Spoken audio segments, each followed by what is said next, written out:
Senhoras e senhores, põe a mão no chão, senhoras e senhores, pule de um pé só. Senhoras e senhores, sejam muito bem-vindos e bem-vindas. Esse é o nosso podcast Pique Esconde. Um podcast para quem gosta de crianças, para quem é criança e besta que nem nós, ó. Zé Bittencourt e Diego Laco Moreno, meu querido companheiro de jornada. Fala, meu querido, tudo na paz? E aí, meu querido, como se apontou de lá, apontou de cá, parece que a gente está um do lado do outro, com uma distância de aproximadamente 100 quilômetros. Bom dia para você, boa tarde para você, boa noite para você. E é isso aí, estamos prontos para mais um dia de muita informação e, como se diz, o retorno.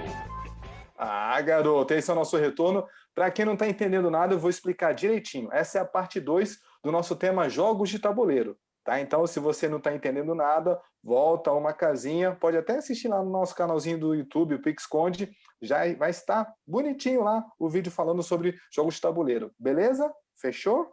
E, aliás, não tá não, ainda vai estar nessa segunda-feira, porque aí você escuta esse episódio e depois vai estar lá o episódio anterior. Fechado? E vamos começar a brincadeira? Vamos começar a brincadeira que tá legal, hein? O que você reservou pra gente, professor? Bom, como a gente falou muita coisa, jogos de tabuleiro são infinitos de muitos países, de muitos lugares, a gente tem que focar um pouquinho. Então, além dos jogos de tabuleiro, como o nome já diz, que se joga em tabuleiros, a nossa ideia foi apresentar alguns jogos possíveis de serem feitos em dias de chuva, para ensinar, para entreter. Então, a gente vai apresentar. E eu vou começar aqui, Zé, mostrando algumas das coisas que eu tenho. Primeiro, jogos de cartas, de baralho. O que você conhece por jogos de cartas, Zé? Cara, jogos de carta, eu confesso que eu não manjo muito, mas o que me vem na cabeça quando você fala de jogos de carta, eu lembro sempre do Uno, que era o único jogo que eu aprendi a jogar bastante, gosto bastante. E outro jogo que é fantástico, eu não posso deixar de esquecer, é o jogo do mico. O jogo do mico, para quem não conhece, é aquele que você forma pares, né, dos animais, então você tem um pato a pata, o cavalo a égua. É muito legal, aqui em casa a gente joga bastante. Até antes de dormir a gente fica brincando para ver quem é que ganha. Certo? É isso aí. Esses são os que eu lembro. De baralho eu não manjo muito, não. Até porque antes de ter esses jogos impressos com mais recursos, joga o Uno, jogo do burro, outros jogos, antes a gente tinha só o baralho tradicional, com os 4 naipes, etc. E de lá a gente jogava vários jogos. Antes se vendiam os livros, né? Jogos para crianças, jogos para adultos. Hoje a gente tem o Google que facilita muito. Então, o que eu vou mostrar aqui agora não são os jogos do baralho tradicional que são possíveis de serem feitos. São jogos impressos diferentes e de formas diferentes de jogar. Então, eu vou mostrar o primeiro aqui para vocês. O Zé falou do Uno, eu vou mostrar esse aqui, ó. Esses jogos que têm números fáceis, que têm números grandes, esse daqui, Zé, você falou do jogo do mico, esse aqui é o jogo do burro. Talvez vocês estejam vendo invertidos aí, mas o jogo do burro a gente conseguia jogar com os naipes. Dessa forma, a gente consegue jogar fácil com as crianças, porque a numeração é grande até para os adultos que enxergam melhor os números. Eu não vou explicar como se joga, eu vou só apresentar agora formas diferentes, baralhos diferentes. Então, esse aqui é o jogo do burro. Um outro baralho diferente que a gente tem, olha esse daqui. Esse aqui é sobre ensino de educação ambiental. Ele chama Bicos e Frutos. Ele veio dentro de um material que eu tenho de uma ONG. Então, o que ele ensina? Então, ele tem lá o vilão da floresta, ele tem os pássaros, então ele fala dos pássaros que a gente tem especificamente da Mata Atlântica. Então, o tié preto, ele mostra, por exemplo, periquito, ele mostra árvores, então uma árvore nativa aqui da Mata Atlântica, o ingá, e ele dá o nome científico, a ave que atrai. Então, é um jogo de baralho com foco educacional para falar sobre a Mata Atlântica, que é um bioma nosso aqui, principalmente da região sudeste. Nós estamos todo em volta dele. Então, um jogo com fins educativos e pode ser jogado entretendo bastante. Um terceiro jogo que a gente... Tem bastante coisa. E ingá, se não me engano, é um fruto que a gente consegue comer também, mas aí está além das minhas capacidades. Ok. Um jogo que a gente falou, Zé, o Super Trunfo. Esse aqui é um Super Trunfo de dinossauro. O clássico Super Trunfo. Então, da mesma forma, vocês vão perceber o quê? O que tem no jogo? Ele tem uma imagem e ele tem informações. As informações são sempre assim, ó. Se ele era um herbívoro, o habitat que ele vivia, aí tem comprimento, agressividade, peso. que é o que faz o jogo acontecer. Assim como aquele jogo da Mata Atlântica, que tem menos informações, mas a gente precisa de algumas informações nos tipos de jogos de carta, porque você precisa ou pegar a carta do seu oponente, ou vencer a carta dele de alguma forma. Então, esse é um outro jogo que é o Super Trunfo. Então, 3 jogos diferentes. Vou chegar num quarto jogo agora. Vocês lembram do Luciano Huck, quando ele fazia o Soletrando?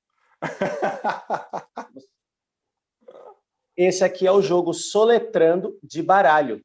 Então, você tem palavras, e olha só a diferença. Eles não são somente cartas. Ele vem junto do jogo uma forma de você fazer a pontuação. Eu quero soletrar o 1, o 2, o 3.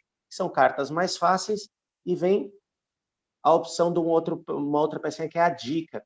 Então, você consegue jogar um jogo com o baralho que vai além do apenas usar as cartas. E você não tem um tabuleiro. Então, o objetivo do jogo é, Zé, soletra aí para mim peremptório. Peremptório. Já foi, errou. Não, era o Luciano Huck. Não, o louco é o... Loucura. Bom, então, eu separei esses jogos aqui para vocês verem, que tem bastantes opções, tá? E formas diferentes de se jogar. Isso, você fala assim, tá bom, tem formas diferentes de jogo, e eu jogo só com o baralho. Aí eu vou mostrar para vocês um outro jogo, Zé, que a gente comentou também no episódio passado, que é o jogo de capoeira. Então, eu vou mostrar um jogo aqui. Esse semântico, que é o ataque e defesa, tá? Ele separou alguns personagens tradicionais, então, o navalha, tá? Então, vocês vão ver que tem um ponto de ataque, um ponto de defesa, e aqui embaixo ele fala um golpe que tem na capoeira, meia lua de frente. Um outro personagem aqui, que é a Yara, então ela está fazendo um AU, que é a tradicional estrelinha, né, para quem não conhece os nomes. O Zangão, que está dando uma bênção, que é um chute sensacional que machuca muito. Não estou brincando, é um golpe da capoeira, que é o chute frontal. Aqui a gente tem um AU feito, mais uma vez, pela gringa. Então tem personagens femininos, e vocês vão ver que aqui no canto... aí chega na parte igual ao Super Trunfo. Rei Zumbi, que é tradicional na história da libertação dos negros, então tem um papel fundamental. O Besouro, que é outro personagem. Volta ao mundo. Então, como que se joga esse jogo? Uma forma de jogar é no baralho. Então, você pega, joga lá, a minha meia-lua ela tem um ataque de 92. O meu AU tem uma defesa de 158. Então, a defesa ganha do ataque. E assim eu vou pegando as cartas até eu ficar com todas as cartas na minha mão. E aí eu falei, e o que muda com o jogo usar apenas o baralho? Imagina, Zé, que você está brincando com a Lívia e você quer ensinar capoeira para ela de um jeito diferente. Então você pega essa carta e faz assim, olha lá, hein, Lívia, quem ganhar a carta vai ter que fazer o movimento para poder capturar. Aí sai aqui, ó, a Lívia ganhou fazendo um AU. Aí você vira para ela e fala assim, Lívia, agora faz um AU para mim. Ela vai lá no chão, faz um AU e pega a carta. Que demais, hein? Que demais. Outro exemplo, Zé? E uma coisa muito bacana que você falou agora, que é um jeito das crianças incorporarem o conhecimento, tá? Então, de uma forma sinestésica, a gente é suspeito aqui, porque a Lívia, desde sempre, a gente estimulou ela dessa forma, mas papais e mamães, esse é um jeito fantástico e divertido para vocês fazerem suas crianças se movimentarem. Até por conta a gente não pode ignorar o cenário atual que está acontecendo, a gente não sabe se a gente vai ter que ficar mais tempo em casa, enfim, mas de qualquer forma, essa é uma excelente possibilidade, é uma excelente forma e estratégia para vocês brincarem com seus filhos. Tá? Recentemente eu até comprei um joguinho de tabuleiro aqui, estou brincando com elas, estou até postando vou até postar durante a semana algumas fotinhos aí. Por quê? Porque é uma forma, um entretenimento de passar o tempo de uma forma muito divertida e que promove uma coisa que hoje em dia a gente não vê nas famílias, né? A gente só vê todo mundo no celular aqui. Não que nós sejamos contra o celular, por favor, nós apoiamos e nós amamos a tecnologia, tá? Mas principalmente a gente gosta das relações. E isso o jogo proporciona demais para todos nós. Lembre-se disso. Como dizia o senhor Miyagi, tem que buscar o equilíbrio, Daniel. Quando tudo parecer de aqui, ó, respira. É que o Zé falou agora, estilo Cobra Kai. Sem perdão! Olha, eu tô assistindo a série, Zé, tá demais. Eu já tava Muito bom, querendo né? assistir há muito tempo. Voltando aos jogos, então. Agora, eu vou Beleza. fazer junto com o Zé uma Uhum. forma de vocês criarem sem medo das brincadeiras. Então, ó, a gente falou de um jeito que, para pegar as cartas, você tem que fazer o movimento. Zé, eu vou falar um jeito e você fala outro, para o pessoal ter uma ideia de criação em cima de algo que já existe. Que já existe. No Isso. caso aqui, por exemplo, a gente tem o ataque e a defesa. Então, como que eu posso fazer? Eu posso brincar sem jogar da mesma forma, apenas usando o baralho. Eu coloco um timer no meu celular de 20 segundos, por exemplo. E eu tenho que ficar virando as cartas na mesa. Eu e com quem eu estiver jogando. Ah, vai jogando, vai jogando, vai jogando. Se eu estiver Parou. jogando em duas pessoas. Oi? Tá me O ouvindo? timer. Você falou o Ah, timer, parou. ai, aí como que seria? Os dois últimos, ou se eu tiver em mais de duas pessoas, que jogarem as cartas, a gente tem que pegar. Acabou o timer, tocou. Quais foram os movimentos? Ó, AU e bênção. Então eles vão ter que fazer uma roda de capoeira, você já faz lá, o pessoal que está brincando marca o ritmo, faz a batida, e os dois vão para a roda. E obrigatoriamente eles só podem fazer AU e bênção. Não podem usar mais nenhum outro golpe. Então é uma Aí, forma que assim de eles. demais. Então você brinca. Ah, acabou o timer, 20 segundos jogando, volta para o jogo. O que acontece com isso? A gente está numa fase de ativação muscular, de oxigenação, tem um gasto energético. Quando eu volto para o jogo, onde ele exige foco e atenção, fica sempre muito mais difícil. Nesse caso, é um jogo para entretenimento. Estou com o foco em me entreter, em passar o tempo e, de certa forma, ter uma atividade física. Assim como eu faço brincadeiras faço a frequência cardíaca aumentar, baixar, nesse jogo igual. Entrei na roda 20 segundos fazendo AU, fazendo bênção sem parar. Na hora que eu volto, o coração está lá em cima, desacelero e pode ser que daqui 20 segundos eu entre na roda de novo. E entre na roda de novo. Não dá para saber, né? Sua vez, Boa. é. Cara, demais. E você sabe que força o cognitivo de um jeito fantástico. E tem uma neurocientista Fantástico. que diz assim, a gente tem as inteligências múltiplas, né, sinestésico corporal, tem auditivo, tem a musical, tem várias inteligências. E ela diz que a aprendizagem ela corre muito bem, não apenas separando, vou fazer só atividade sinestésica, ele aproveita melhor. Não, ela diz que a interferência, o cruzamento usando várias inteligências, aproveita melhor ainda, o aprendizado ocorre de uma outra forma até melhor. Então, quando a gente faz desse jeito, a gente consegue aprender de um jeito muito diferente e otimizar mais o ensino para aprender aquilo que eu propus, no caso, os movimentos da capoeira. Que bacana. E por falar em diversas inteligências, eu vou pegar esse ganchinho aí da inteligência e vou colocar um pouquinho de inteligência musical. Um jeito que a gente pode fazer é colocar a inteligência musical. Então, por exemplo, a gente fez a jogadinha, você ganhou, você pode cantar uma musiquinha e se a musiquinha tiver a palavra ou tiver o movimento que você tirou da carta, você ganha mais pontos. Se não tiver, pelo menos você já ganhou um ponto de ter cantado a musiquinha, certo? E vice-versa. Aí joga de novo até o outro fazer da mesma forma. Fez, jogou, canta uma musiquinha, bate palma, depois inverte. É um jeito de você acelerar o cognitivo do mesmo jeito que você acelerou agora, formando para mim uma nova possibilidade de jogar. Entendeu? E ainda aprendendo as músicas da capoeira, porque você vai passando lá, olha, você tem que cantar a música. Então, o que eu vou pôr? Tem que cantar uma música, você pode pôr um berimbau. Aí, a gente vai falar no próximo episódio sobre armazenamento, maneiras de jogar e complexidade para as idades. Hoje a gente vai focar um pouco mais em apresentar os jogos para não ficar algo muito longo e vocês aproveitarem o máximo possível, tá bom? Um Posso detalhe ir para o próximo, importante. Zé?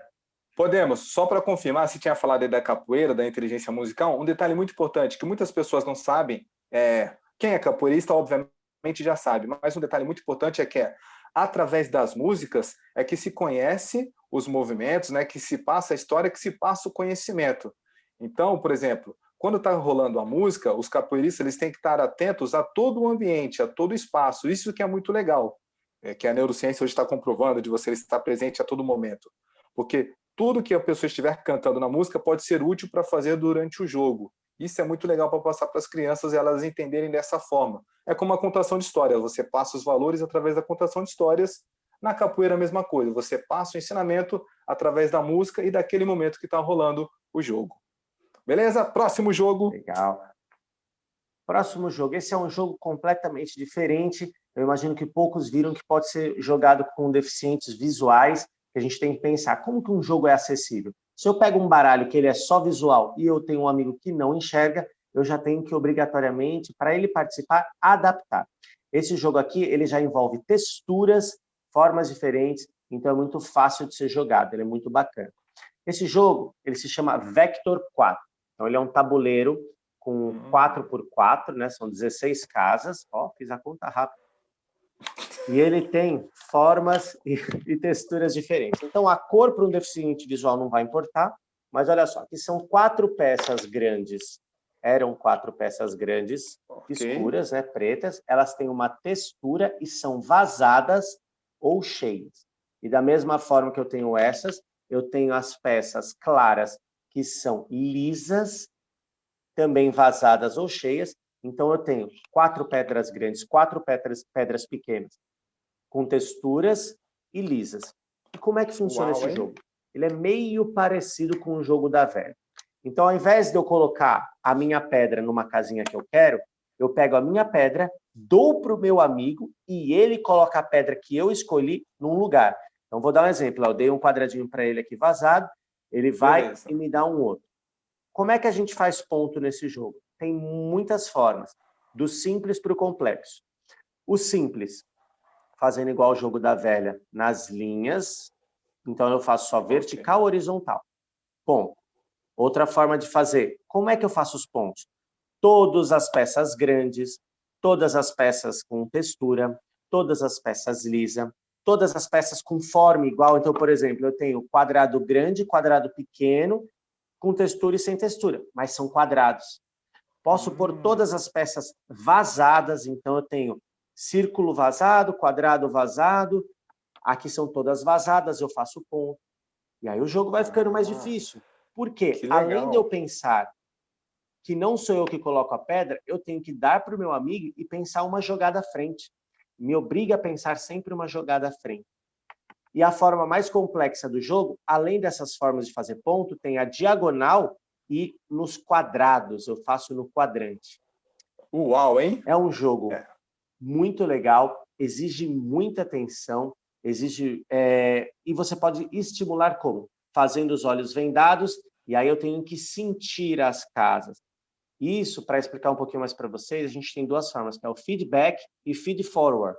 Desculpem a pronúncia, mas o feed forward é quando eu vejo e com essa informação visual eu tomo uma decisão. O feedback, não. É quando eu não tenho a informação visual e eu tenho que dar um movimento, fazer uma movimentação, seja grande muscular ou pequeno, mas sem enxergar. E é isso que ativa a nossa propriocepção, que é o conhecimento do corpo no espaço. E nesse caso, ele é motor fino. Então, de olhos vendados, eu tenho que sentir as peças, sentir o tabuleiro. Vai exigir, como o Zé gosta muito das sinapses, vai exigir muitas sinapses acontecendo ao mesmo tempo, ativando várias áreas diferentes do cérebro, para que, assim, dessa forma, eu consiga jogar o jogo. Ah, que demais! Gostei demais. Você sabe que me interessou muito porque a Lívia adora brincar de olhos vendados. Então, desde cedo a gente brinca com ela de colocar objetos para lá. A gente fecha os olhos, né, e começa, Lívia, que brinquedo é esse? Lívia, que coisa é essa? Tipo, e ela sempre detonou, cara. Então, esse vai ser um ótimo candidato. Olha só que legal. Morreu, mas voltou. Perdi uma vida. Ainda faltam 6, fica tranquilo. Temos o continue. Ô, louco, 7 vidas? Eu sou um gato. Antigamente era só 3 vidas e pitfall.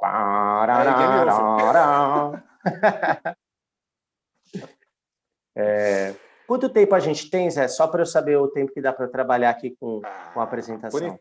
Temos 10 minutinhos para finalizar o episódio de hoje, ok?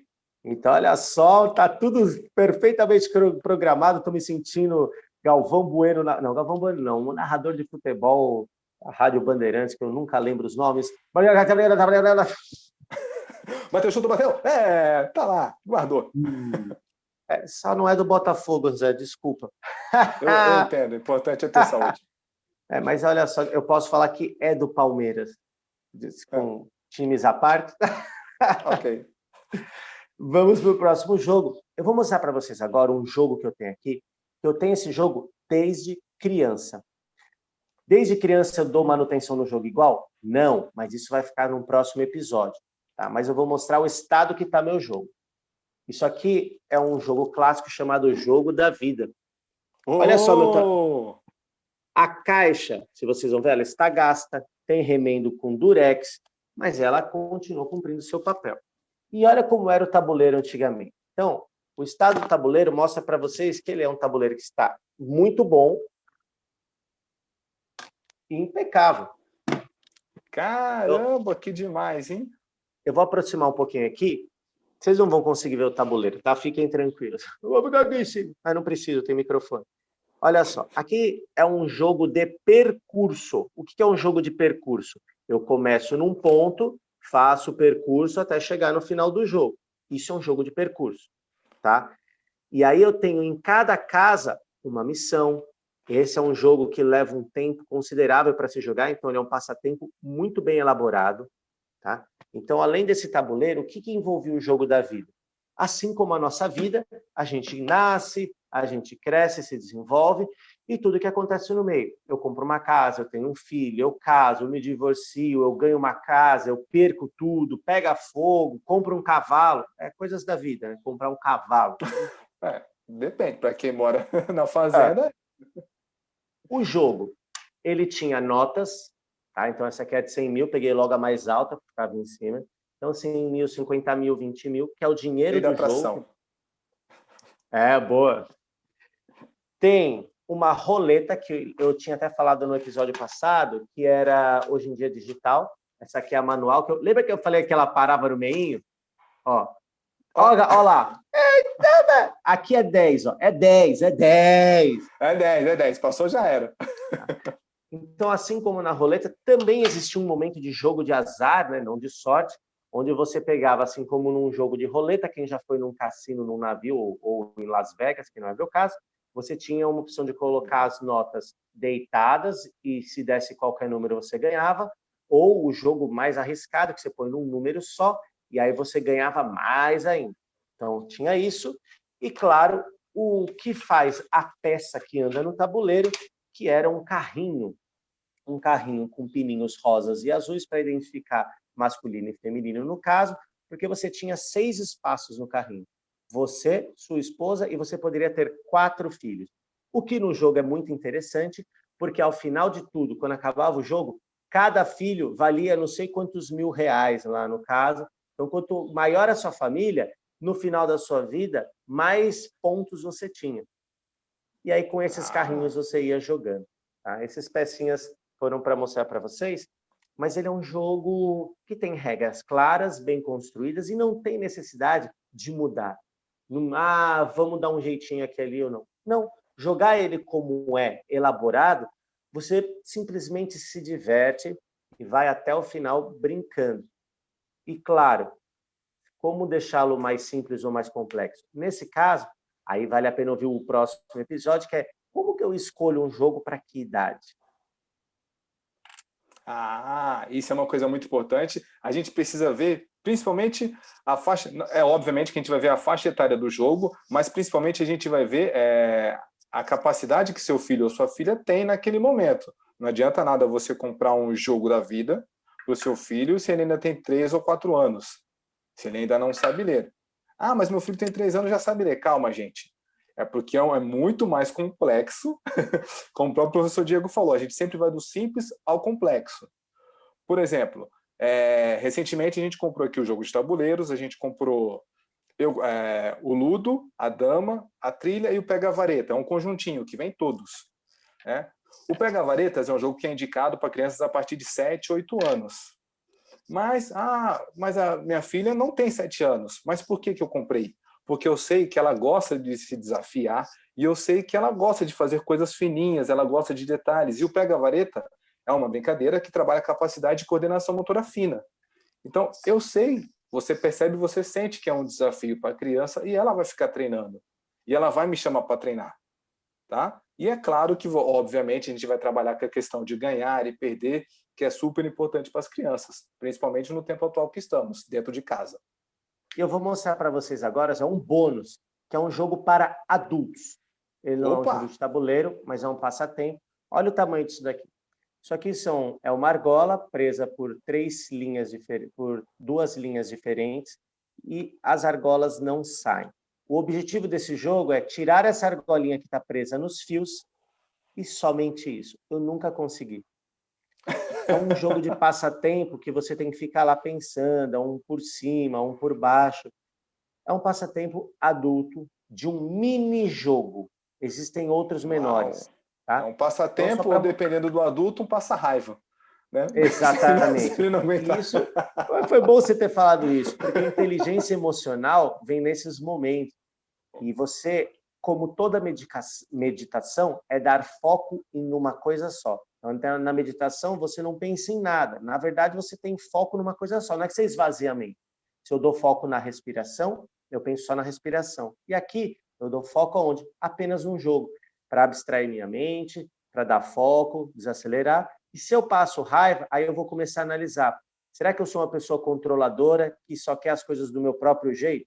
E quando eu não consigo, eu viro uma criança mimada. Não quero mais. Mas essas reflexões ficam para um outro momento. Agora a gente vai falar dos jogos de tabuleiro. Sim! Apresentei, junto com o Zé, aqui, algumas pouquíssimas possibilidades. Existem muitos, e eu acho, Zé, que vale a pena deixar aberto para o pessoal perguntar para a gente, mandar suas propostas, se vocês querem conhecer algo mais, até mesmo profissionais da área da educação, do entretenimento, que querem se aprofundar um pouco no jogo, e conversar com a gente. O que vocês é sempre bom a participação de vocês, porque a gente vai estudando e mostrando um pouco do nosso conhecimento, para que vocês, usando esse podcast, vendo os vídeos no YouTube, possam se aprimorar e melhorar e evoluir, para que a gente possa sempre evoluir os jogos e tudo mais. Correto.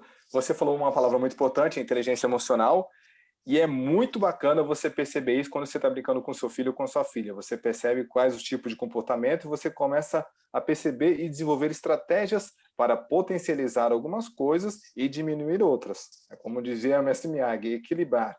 Como que a gente pode proporcionar esse equilíbrio para as crianças? E nada melhor do que a gente fazer isso desde cedo com nossos filhos e filhas. Bem bacana. Certo? Certo. Estamos no finzinho já, né, Zé? Estamos no finzinho, estamos terminando. Tá? Mas foi fantástico esse episódio, aprendemos... Cara, eu gostei muito dos jogos de hoje, muito show, valeu mesmo de coração. Galera, muito obrigado pela participação de vocês, espero que vocês tenham gostado. Até o próximo episódio, porque a gente vai falar sobre dicas, cuidados de armazenamento, tá bom? Para os jogos de tabuleiro, como você cuida. E claro, como o professor Diego falou aí, entre em contato conosco, vê se vocês gostaram direitinho de todas essas partes, de todas essas formas que mostramos para vocês jogarem. E por que não? Vocês não falarem de jogos novos, novas formas que vocês fizeram para jogar. Eu acho que é muito bacana. Que tal, hein? Eu acho sensacional. Eu acho que a participação sempre torna muito legal e enriquece. Gostaria de agradecer desde já, tem gente assistindo a gente, ouvindo a gente desde o primeiro. Compartilhem, curtam, passem para frente, porque o nosso maior intuito é ajudar o próximo e fazer com que todo mundo se divirta o máximo possível. Deixo aqui meu abraço. Muito obrigado. Mais uma para conta, Zé. Valeu. E fiquem bem. Um abraço do Beto Carreiro para vocês. Beto Carreiro. É isso aí, galera. Muito obrigado a todos. Vai lá. Esse som você pode pôr, que não tem direitos autorais. Só o chicote. Beleza, meu povo. Muito obrigado a todos pela participação, muito obrigado pela sua audiência, pela sua sapiência. Já dizia Márcio Balas, o mestre do improviso. Muito obrigado a todos vocês. Fiquem com Deus. Até o próximo episódio e diga tchau, Lilica. Valeu. Pera. 3, 2, 1.